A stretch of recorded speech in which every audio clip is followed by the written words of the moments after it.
Случилось это зимой, в последних числах января. Оставшись один дома, я не смог уснуть. Бессонница уже четвертый день не давала нормально поспать. Получилось, что я спал сутки всего часа 3-4.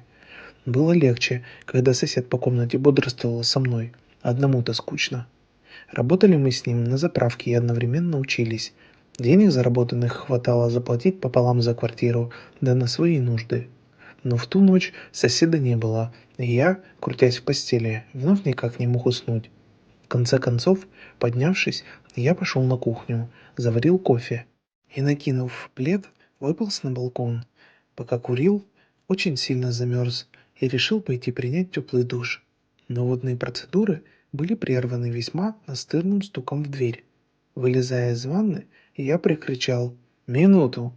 и принялся одеваться. Стук не прекращался. Отворив дверь, я обнаружил, что в подъезде нет света, а за дверью никого не оказалось. Выпалив ядреные обещания нелегкой судьбины неведомым супостатам, я вернулся в квартиру.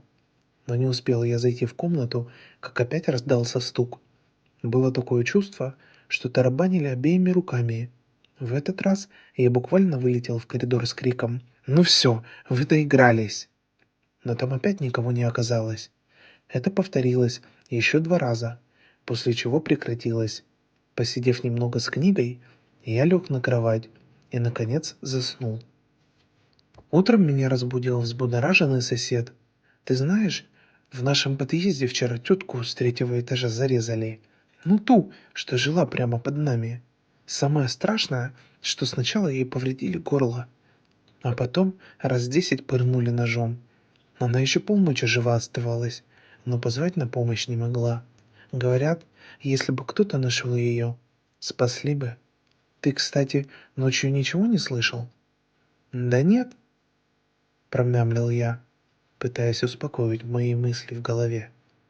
Конечно, это могло быть совпадение. Но что, если именно я должен был ее спасти? До сих пор при мысли об этом у меня возникает смутное чувство вины.